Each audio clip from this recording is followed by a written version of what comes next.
right, wonderful. I think we are broadcasting live now. We'll give everyone a few seconds here to get in and get settled.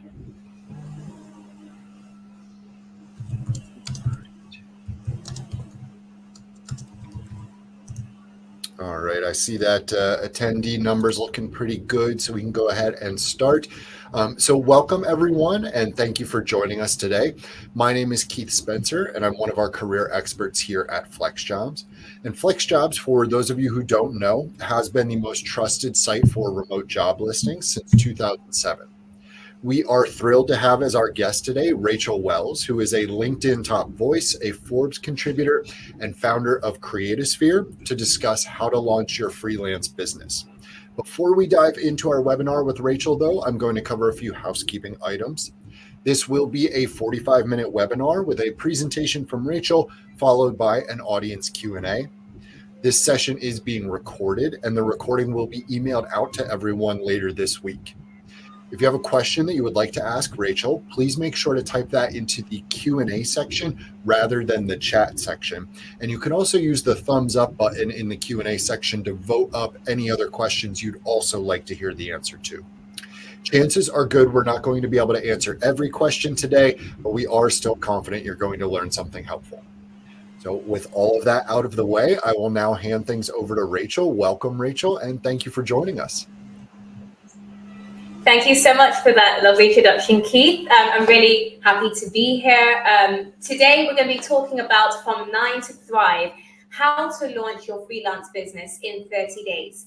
And, anyone who knows me knows that whenever I present, if you've ever heard me speak or deliver a workshop or training, you know that I like to pack a punch, that I like to pack in as much value as possible within the short time we have together. Even when I'm coaching clients one-to-one, I like to put in as much value as possible in a 1-hour session so that you leave not just thinking, oh, that was a great session or that was a really motivating or inspiring webinar, but you need to be in a position where you're actually empowered to take action. Where you have an action plan where you're actually able to say, okay, I'm going to implement this right now. And so the goal is by the end of today's webinar, you're able to take away quite a few actions so that you can actually end this month, well, not end this month, but end the next month with your first few clients for your own business. All right, so let's get into it. By the end of today, let's see what's on today's agenda. By the end of today's session, you are going to understand what are the foundational pillars of a profitable freelance business. You're going to be able to identify which freelance skill or offer is most viable. Anyone can say, I've got a business, or, I'm a freelancer. Everyone can claim to be a freelancer. But, what separates you from saying, I have a business or I own a business from actually having clients? There's a difference there. One has one client once in a blue moon. The other has consistent clients, which enables them to make 6 figures like myself. So you need to be able to identify that. So by the end of today, we're going to cover and you'll be able to understand how to get to that point. You're going to be able to also understand the mindset shift. And just apologies for the birds in the background. If you hear any tweets I'm hearing right now, it's because I'm on the tropical island of St. Lucia. So just don't get distracted. All right. You're going to be able to understand the mindset shift that separates you from winning clients to not being able to get any clients at all. And you're going to learn how to build visibility and authority and credibility online. And also, I'm going to introduce you to a structured 30-day action plan, which you can follow inside my 30-day freelancer crash course program. And of course, like Keith said, there will be a Q&A at the end, a chance for you to pose your questions to me, and I'll answer as best as I can. Okay, so without further ado, just a bit about me.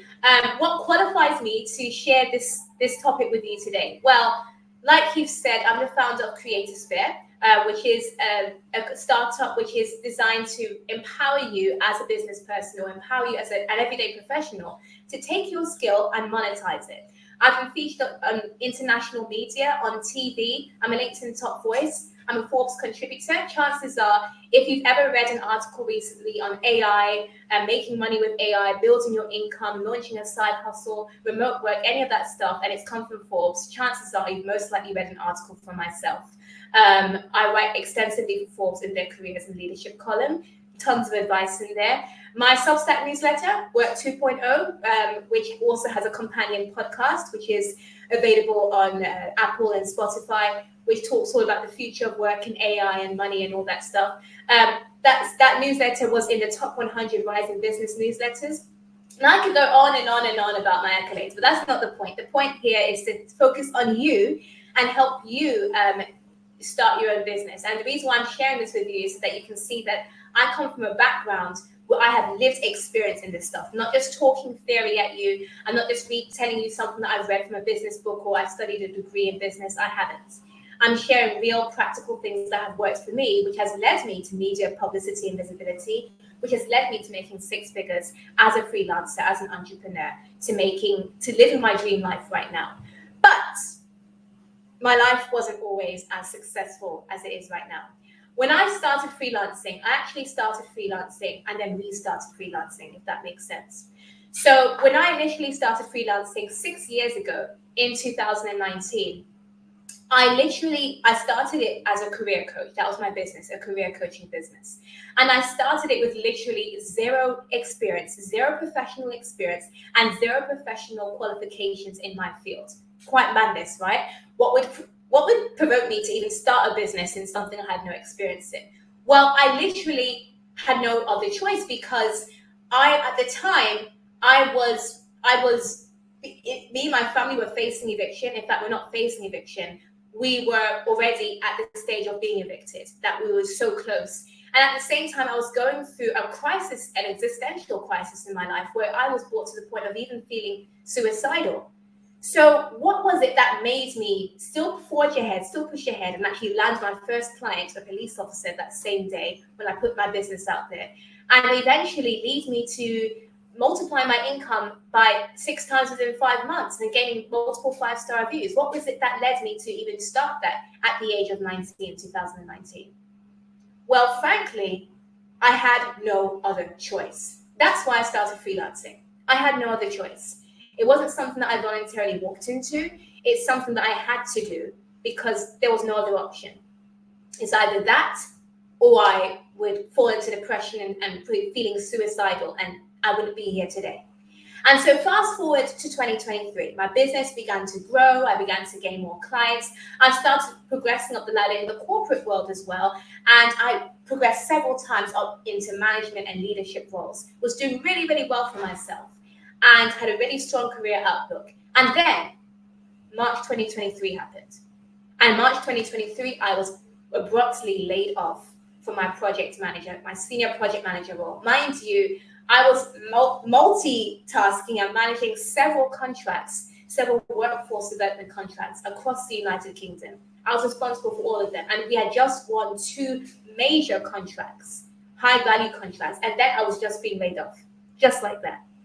And so the question is, what do you do when you've been laid off from your job? What do you do when you're now applying frantically for other jobs and you're constantly getting either ghosted or you're getting rejected, or, I got as far as the 3rd and final stage interviews. And still, when it came down to it, I was not picked for the job, not because I lacked the skills or the expertise, but because I was too young in their mind. I didn't have enough years of experience. So what do you do when employers tell you no?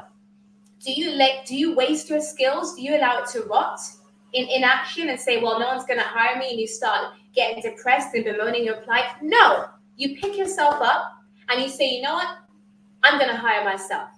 And when I made that decision to hire myself in 2023, in the summer of 2023, after being laid off, that one decision changed everything for me. Because from that point on, I decided to go full-time into freelancing. Mind you, obviously I had my business already from 2019. But 2023 was a turning point. I had no other choice. Again, that's why I started freelancing and then resumed it full time. And from that point on, within the past 2 years, I've been able to make 6 figures. And that wasn't through magic, that wasn't through luck, that wasn't through chance. Believe me, I've had ups and downs over the past 6 years as a freelancer. What I'm going to share with you today are 3 simple action points that you can take with you, which you can, as well as obviously using my course, the 30-day course.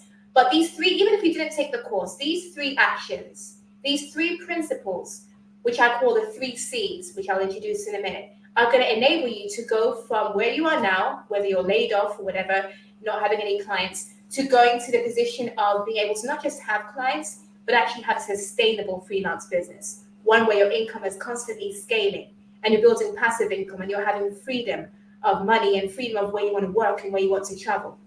And so let's get into it, all right, without further ado. Why you should start.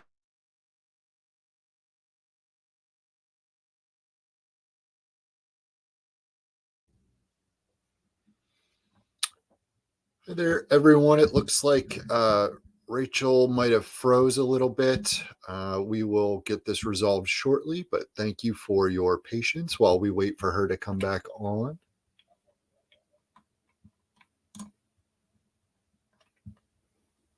Yes, I can confirm for those of you in the chat that it did freeze, but we will get this resolved here shortly. Employees. Hey, Rachel. Hi. Hey, sorry, you froze at the beginning of this slide. Do you mind going back a little bit? Sure. Can you hear me now? Yes. Okay. So I was just saying, why should you start Why should you start freelancing? Why should you start your own business? And there's several reasons why. But I'm going to give you some stats which will really surprise you and which will hopefully motivate you to start your business as soon as possible. All right. So within the past 2 years, freelance hiring has shot up by 260%. Now, really let that statement register in your brain. By 260%, we're not talking about everyday people hiring freelancers. We're talking about corporations, businesses who would typically hire employees. They're hiring freelancers because they're more agile and they're cost saving and there's less commitment. Freelance hiring is up by 260%. And by the year 2027, which mind you is like a year and a half from now, more than half of the US workforce, which is approximately 86.5 million freelancers, 86.5 million professionals, will be freelancing, will have their own business. And on top of that, on top of the demand for freelance workers, we already know that remote work is a huge trend right now, high up in Google searches. And in fact, the supply of remote work is not enough to keep up with the demand. And so even though, of course, remote work is still around, but it's not so popular because we have return to office mandates, we have now hybrid work models. And so for people who desire fully remote work, you can literally start your own business and like have your cake and eat it. You can start your own business, work from wherever you like, any location, while benefiting another company in another part of the world. And in addition to that, we already know the traditional job market is not a safe option. This year has seen unprecedented levels of layoffs. February 2025, we saw more layoffs in the tech industry in that month than we saw post-pandemic in 2021. We've seen constant layoffs even just a couple of weeks ago. Microsoft laying off more employees. Andy Jassy's memo from Amazon, where he spoke about AI reducing the workforce over the next few years. And even, I believe it was last week, the Salesforce CEO, Mark Benioff, he spoke about how AI is already doing 50% of the work in his company. So we already know that the job market, the whole notion of safety in your job, it's outdated. So it's much better to have a backup option. Even if you're not freelancing full time, it's good to have a backup option and to start your business so that you're not putting all your eggs in one basket, that basket being your job, okay? So I'm going to put up this poll. In fact, I'm going to ask Keith to put up this poll. True or false? Freelancing is working for yourself. Freelancing is when you're working for yourself. True or false? It's a trick question. The answer might seem obvious or may not seem obvious, but put whatever you think it is in there. And we're going to revisit this question as we look into the breakdown of what it is that will enable your business to succeed. All right? So, true or false? Freelancing is working for yourself. I see some people putting it in the chat. You need to put it in the select from the poll. Rachel, right now we have about 58% of people are saying true. Okay, cool. All right. Let's give it some extra time and see what else we get. I know it's hard to monitor the ones in the chat as well. Yeah, it seems to be that the number's hovering right around a bit more than half of attendees. We're down to 56%, but still true has the majority of our responses. Okay, All right then, brilliant. Thank you so much for that, Keith. Let's move to the next slide and let's see if you guys are right. I'll answer that in the next few slides. Okay, so what I'm going to introduce you to, like I said, is the 3C framework. And this is a framework that, again, I didn't get this from a textbook. It's literally from lived experience as a freelancer. Lived experience, following these 3Cs enables me to make six figures now. And this was what was part of the turning point for me as a freelancer in 2023 when I was laid off. Understanding each element of these 3Cs through trial and error.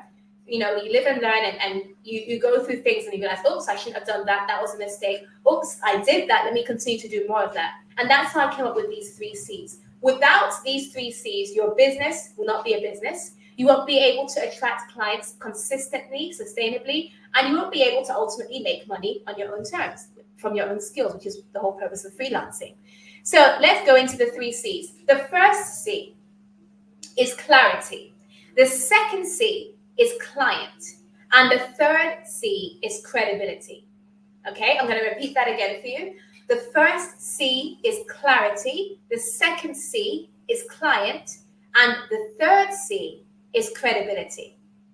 Without those 3Cs, you're not going to succeed in your business. There will be no business. Matter of fact, you could have one of these 3Cs missing and you still won't have a business. You could have clarity and client but no credibility, there will be no business. You could have client and credibility but no client and credibility but no clarity, there will still be no business. So I'm going to break down each of these 3Cs for you in the limited space of time that we have together today. So for the first C is clarity. Now, I can't begin to tell you how many times I've told people you have to be clear on your offer. You have to be clear on your skill and what business it is exactly that you're planning to work on. There are too many people who come to me and say, I want to start my own business. And when I go to their website or when I visit their LinkedIn profile, they are a generalist. They're like an octopus trying everything. And if you try everything at one time and advertise yourself for everything at one time, the problem you'll run into is that you'll look like you're confused. You're not going to look consistent or professional. You're going to confuse your target audience, your target clients. And essentially, you're not going to be able to gain any traction because you're trying to spread yourself thin, doing everything at one time.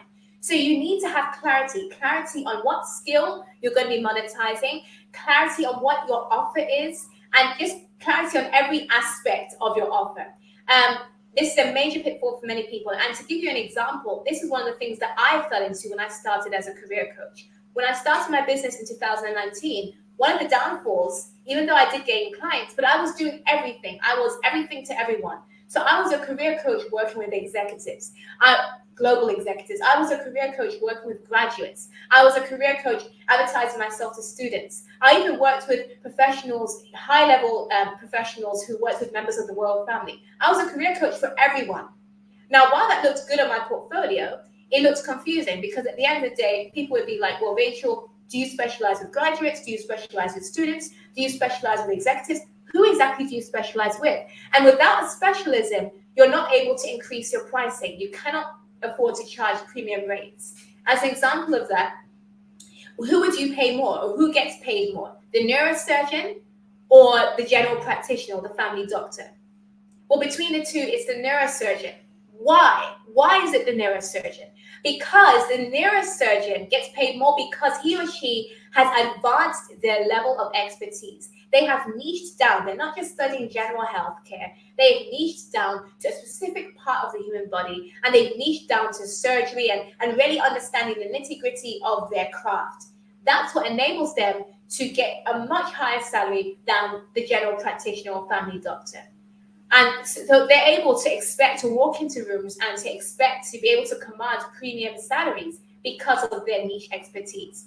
And so the same thing relates to you when you're starting your business. You've got to be niche. So what I always like to tell people is you have an industry. Let's say, you want to be a life coach. And this is a very common example because a lot of people fall into this trap. They'll say, I'm a life coach. Well, that's great. That's very, very general, very, very vague. I mean, life coaching could cover anything. Are you a dating coach? Are you a health and fitness coach?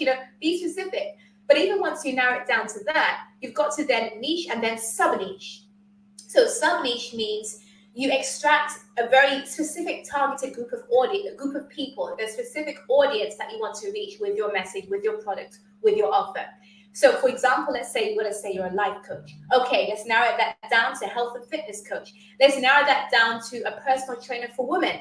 How about personal trainer for women who are over 50, right? So now you're really, really narrowing it down, as opposed to just saying, I'm a life coach. And when you're clear on your offer, and when clients are clear on what you offer, then that leads to confidence in your own skills. They'll be confident in you, and that leads to clients. So to gain clarity on your offer from your skills, to really be able to hone your skill, you need to figure out, well, what skills do you have that you can monetize? Now, there are several ways you can find this out.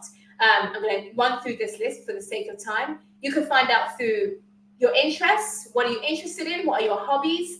Workplace skills. This is a very much overlooked area where people don't think that they could actually niche down in their workplace skills. And chances are, if you already have some years of work experience, there's a skill there that you're using that you can monetize and niche down in.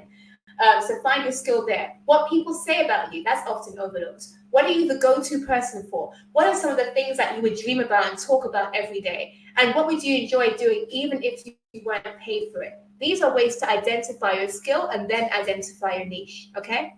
So that's the first C. The first C is clarity. Second C is client.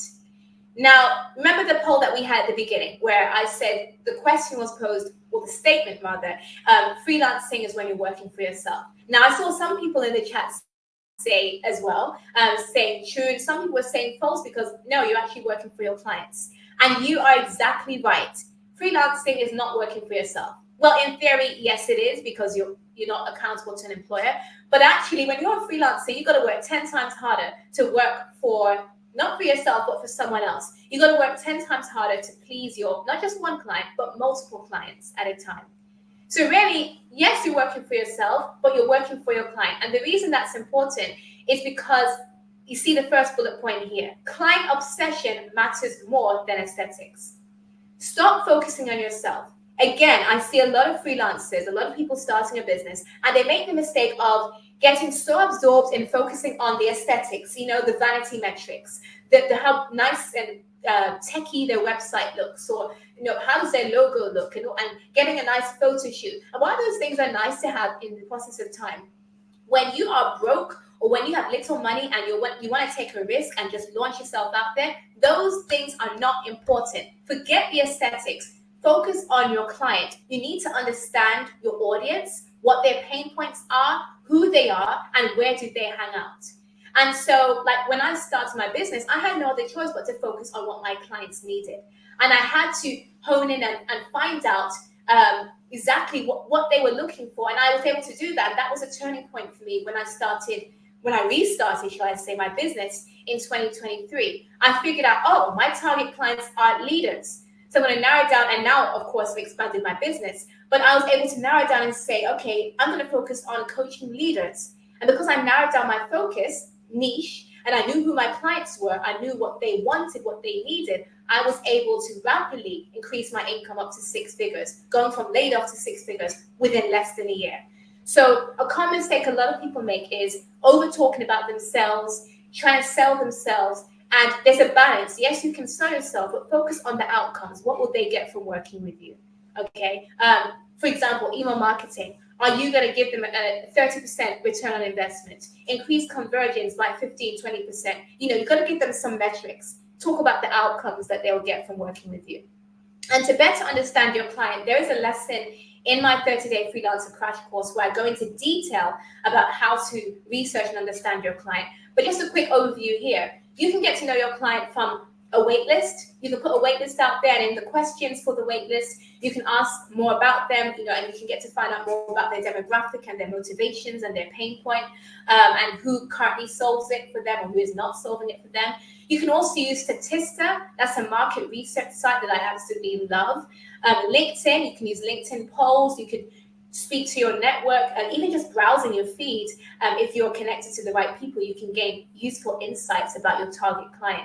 SEMrush is a great market research tool, but you do have to pay for it.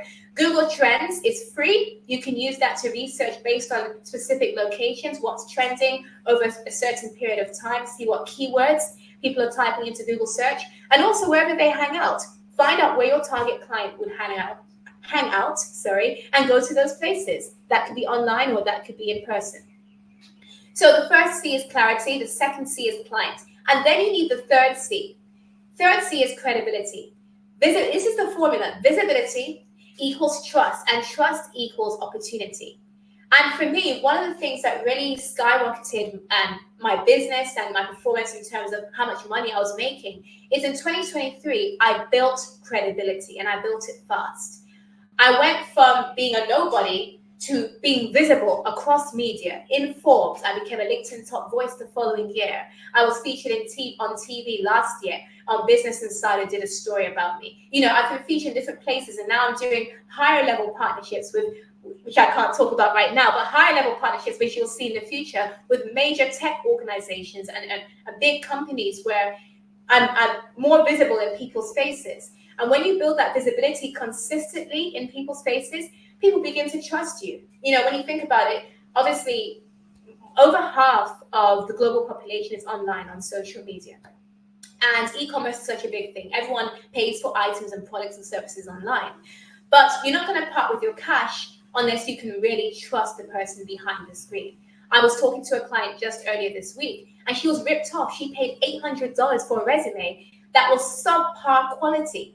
$800, and I'm like, well, first of all, I wouldn't even charge $800 for a resume, not for a non-executive, but for the quality she received, there was some glaring errors in that resume, and I pointed them out to her.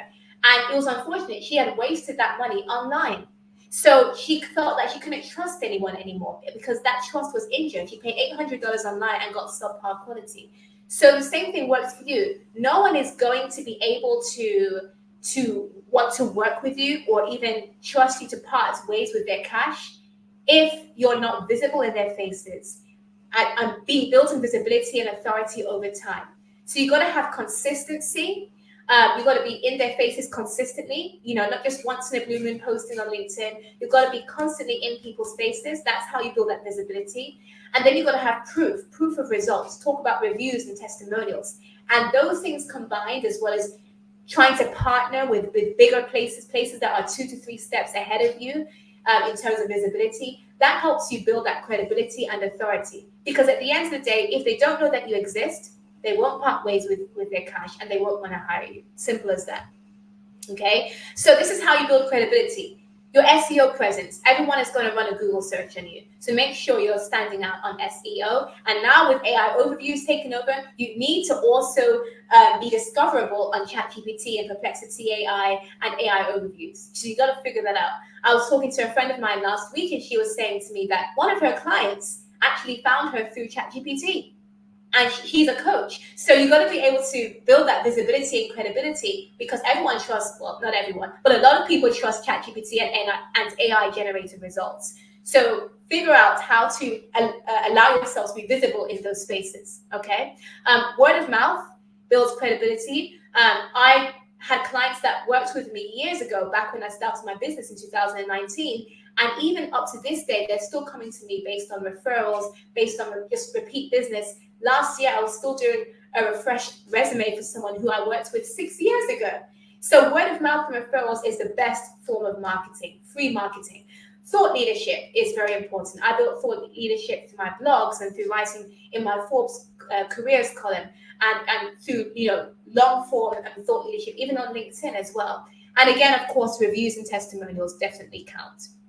Okay, so just to recap the 3 C's: clarity, client, and credibility. Those are the 3 C's that you need to have all elements of them for you to run a successful business. Now, how do you implement these things so that you can have a solid 30-day plan so you can build your business, start monetizing your skills, and actually get your first client in the next 30 days?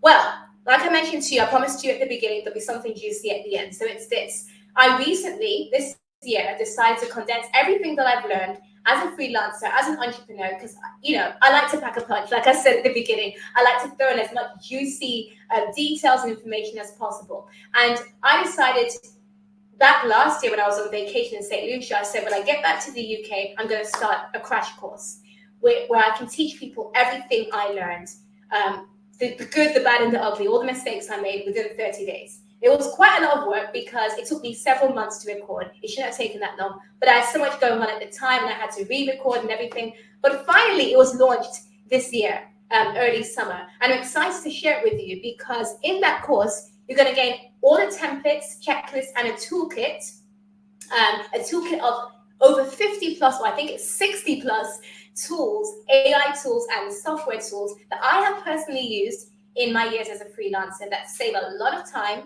and that I would personally recommend. Most of them I've used and a lot of them I've reviewed and researched for my Forbes column. So you're going to get that in there, okay? The video lessons are 15 minutes a day, so it's not going to take too much time to complete. And you'll have an action plan at the end of every day. Just like you're having here, you have these actionable steps that you can take at the end of this webinar. So you'll get an action plan at the end of every lesson. You also get exclusive access to freelance job opportunities and news as I receive them. I'm launching a collective, a freelance collective, where freelancers in specific industries, especially within tech and creative, will be able to join the collective, and I'm going to pitch you guys forward for upcoming projects and opportunities, all right? And there will be a bonus tools and updated resources list every month. So when you get the 3-month ongoing support and access plan, you'll be able to get those tools and resources sent to you by email. Anything that I come across, I'll just send it your way, pop it in your inbox. So you will gain access to that through the handout, which I believe Keith will be putting that in the chat. But even if it's not in the chat, you will receive the handout to your email after this session, okay? So that will enable you to take everything that you've learned today and actually put it into an action plan and ask me questions. You'll be able every 2 weeks to meet with me on live group calls and ask me questions about your business, about anything that you're struggling with, and I'll be able to work with you and help you in those areas. All right, so that's it for today. To join that crash course, obviously click the link that's in the handout, and I'm going to hand over to Keith because I believe we do have some questions. Yes, we have quite a few questions, Rachel. That was wonderful information. Thank you for sharing that. Just want to make sure that I mentioned the links that Rachel is talking about. They are in the handout section, and they will be emailed out to everyone with the link to the recording of this webinar. So let's go ahead and turn to that Q&A section. And let's see, I'm going to ask Rachel the questions based on the highest number of upvotes. So a reminder to click that thumbs up button on any questions that you want to hear the answer to. So Rachel, our first question here, this person is asking, how do you start freelancing if you don't have much experience to speak of? Is that where you lean on, the interests and the hobbies and things like that? What are your thoughts?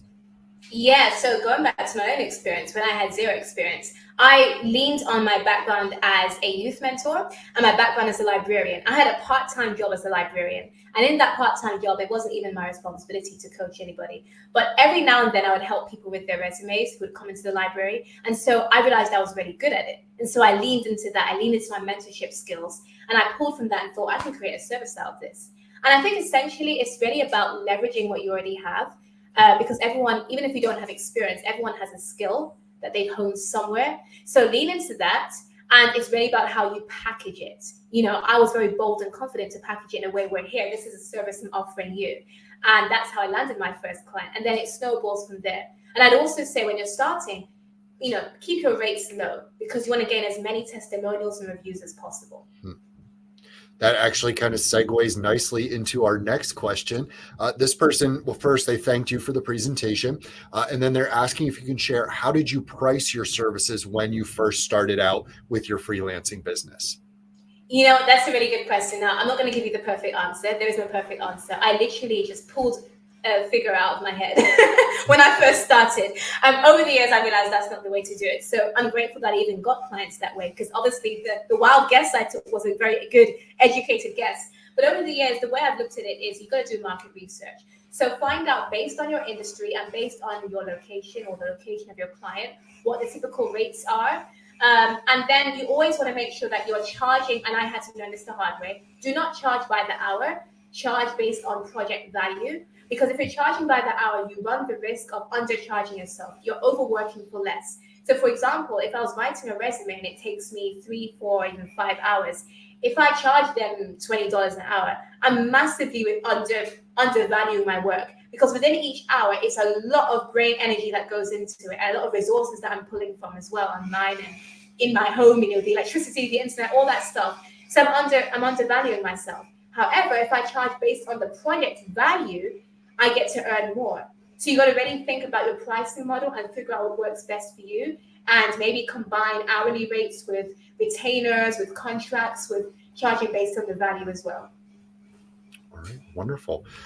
Kind of a similar question. I think you sort of already alluded to your response here, but this person is asking you, is it a bad idea to offer free or heavily discounted services as you're starting out in order to get some of those testimonials? They express that their concern is maybe setting a bad precedent for low pricing. Right. I think it's how you phrase it. So, you could say the first 10 clients get this, for pro bono, the first 10 clients get an X% discount. And in return for that, you get a promise from them, they're going to leave you a review or a testimonial. Once you have your first 10, then you set the real pricing. And also what I like to say is review your pricing every 6 months. Because one of the mistakes I fell into when I was freelancing is, you have a price and you get so used to charging that rate that time flies. You've acquired more expertise. You've built a huge portfolio and a roster of clients, and you're still undercharging. You're still charging like you're a beginner. So regularly review, like every 6 months and every 12 months. Give yourself a pay rise, essentially. Yeah. I love that. That's really good advice. And just understanding that, your pricing can be flexible, I think is really important. Yeah, exactly. Wonderful. Our next question, this person is asking, and we talk a lot about scams here at FlexJobs. Have you been experiencing an increase in freelance opportunity scams lately, or have you maybe heard that from your clients? And if so, how do you navigate those scams that you might encounter?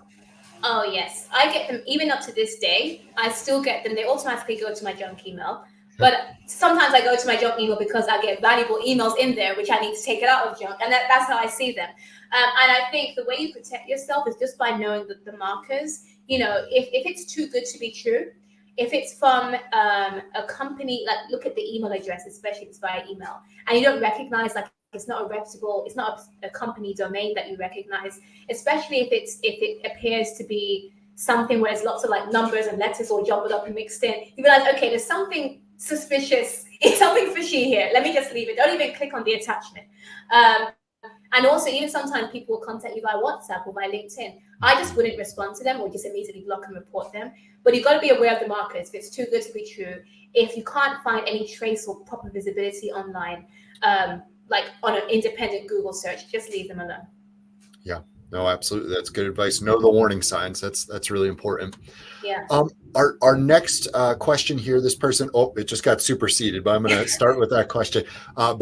This person is asking, your thoughts on some of the freelancing platforms that are out there. Is it worth trying to get started on those, or, do they end up kind of wasting your time? Well, when I started as a freelancer, I was on a freelancing platform. Funny enough, that platform no longer exists. It was bought out by another company. But that's how I started getting my first clients. And it was quick traction for me. But I would warn people, don't put all your eggs in one basket. Don't depend on that. Number one, because freelance marketplaces do get oversaturated. I mean, it is possible to be successful on them, but they do get saturated. But secondly, we see how it was with TikTok this year. When TikTok almost disappeared, everyone whose businesses and livelihoods were on TikTok were crying and saying, "Oh my goodness, everything I worked so hard to build has disappeared." So, and I use that as a learning point for people to say, don't put everything on one platform, diversify. You need to have multiple sources where you're getting clients. If you're relying on a freelance platform and that's your only way that you're getting clients, it could dry up and then you're stuck. So you need to have other ways that you're getting clients besides that. But to use it to begin with, of course, yeah, it's definitely a quick fix. Awesome. That's a great answer. I love that. Our next person, you talked quite a bit about clarity, which was really helpful. But this person is asking, how can you manage clarity when you are sort of a generalist by nature and you kind of need variety in your work in order to be happy? Oh, that's a good question. Yeah, and funny enough, my mom, she's one of those people who's multi-skilled. So we have this conversation a lot about really narrowing down, like, what are you going to do, like specifically, because she's got so many skills. She's really very talented, and I can relate. I can totally relate to that. And what I would say is, if you're a generalist by nature, but obviously that's not going to work for you right now, how about start with one thing at a time? Make a promise to yourself that you're just going to commit to one thing for the next 90 days. If you commit to one thing for 3 months, see that through, be consistent with it, because it's not possible to spread yourself thin across everything else. If you commit to that one thing for 90 days, see how that progresses, if it grows, and as it grows, then you can afford to say, okay, I'm going to start concentrating on other things as well. So maybe turn that thing into a passive income stream so that it's working for you in the background while you have time to work on building other areas of interest. But ideally, what you want to do is ensure that everything kind of harmonizes and complements each other. So what I would say, for example, is, let's say your interest is in blogging, in cooking, in health and fitness. Try and find ways to harmonize all those interests together so that they fall under one umbrella, very similar themes, because that way you can have a client from one income stream who also you can cross-sell across other income streams that you have without it looking confusing and a bit, disorganized. Wonderful. And it's funny you mentioned that. I'm kind of tapped into sort of the career coaching circle on LinkedIn, and you see people, every 3-6 months, they do sometimes change their niche and sort of what their focus is. But I think that is very good advice. Let's see. Okay, our next question. This person is asking, what are some of the best strategies you can use to kind of increase your visibility and your client outreach online? Okay, so I did a newsletter recently about 8 daily habits that you need to really attract high-paying clients. And one of the things that I have recently committed to myself to do, which has massively increased my visibility over the past 2 years since I was laid off, is consistently pitching myself. And it's a very small action, but it's something that a lot of people are afraid to do. And it's those small things that people are scared of that makes you stand out, increases your visibility, and sets you apart from 99% of people who can't be bothered to do it, or are too afraid to do it. They don't have the guts to do it. If you can commit to yourself to consistently pitch to at least one new person or one entity or one organization at least once a week, and then, as you gain more time, probably daily, trust and believe at least one of those pitches. What's the chances at least one of those pitches puts you forward for a new partnership, puts you forward for a publicity or media opportunity? That's how, for example, my feature in Business Insider, the story that they ran on me last year, was because one day I randomly woke up and I said, I'm going to pitch myself. I saw an article from them and I thought that story resonated with me. Let me pitch myself for a similar story. And I landed that opportunity. Same thing with Forbes. I didn't just win by chance or by luck a position writing for Forbes. I'm a Forbes contributor because I pitched myself and I forced myself to believe in myself and project that image, even though I was just laid off and I had more air in my cupboards than food. I still pitched myself. So if you build that daily habit of pitching yourself for opportunities, even if you personally don't believe in yourself, project that image, and that will enable you to gain more visibility, because when you partner with people, you gain access to that shared audience, and that multiplies your visibility so much faster than manual marketing will do. That's a great response. I really love that. Our next question here, we can potentially pass on it because I think it's a little bit repetitive from that last question. But this person is asking kind of like most effective outreach strategies to kind of land those first couple of clients when you do have a defined niche, but no, audience yet or testimonials yet. Oh yeah, that's a good one. So to land your first few clients, what I would recommend you do is you need to have a solid LinkedIn presence. That's the very first thing, because LinkedIn is your number one business asset. Not even your website, it's LinkedIn. That's where people search your name and everything. And you can essentially have a mini website, like your portfolio, on your LinkedIn anyway, in your featured section and your services section. So to land your first few clients, you've got to expand your network on LinkedIn strategically. So find your target audience. Being as you already know what your niche is, you already know who your target clients are, it should be easier for you to search for them using the LinkedIn search button. Using certain keywords, you can find them. If they're decision makers working at specific companies, you can go to the company page and narrow it down by going to the people tab, type in the keywords onto the people tab for their job title, and then connect with them, add them to your network. As you connect with them, you send them a note saying, hey, something of shared interest, nothing salesy, and you connect with them. From there, you start to engage with them, and they're engaging with you, hopefully, regularly. You're not selling anything right now. You're not being spammy or, cold DMing them. You're just connecting and networking. And at the same time, you're sharing your expertise consistently on LinkedIn. As you do that, you will get emails. You will get people saying, I've been following your work for a while. Can I work with you? I get that all the time. In fact, one of the partnerships which I recently landed was because a CEO came to me, two CEOs, in fact, or two companies came to me and said, I've been following your work for months. They never showed themselves on my LinkedIn. They never clicked like or anything, but they've been following me. And then they said they want to partner with me with something to do with their company, some outreach. So that's how you gain your clients. You gain them through being consistent, being visible, and really building your LinkedIn and optimizing it. And as you do that, it may seem like you're working in crickets silently, but trust me, people are watching. Yeah.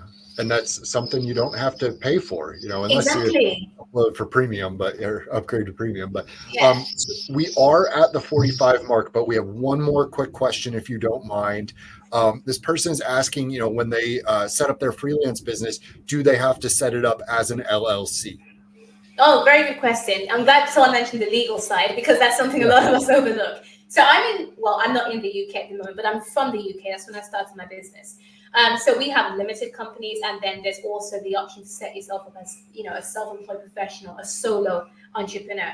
When I started, I set myself up as a solo entrepreneur because I just found it way easier to set up. And in the UK, I'm not sure how the rules are in other parts of the world, but in the UK, setting up a limited company, there's more requirements in terms of filing things, in terms of paying certain taxes, and that was just not working for my business setup.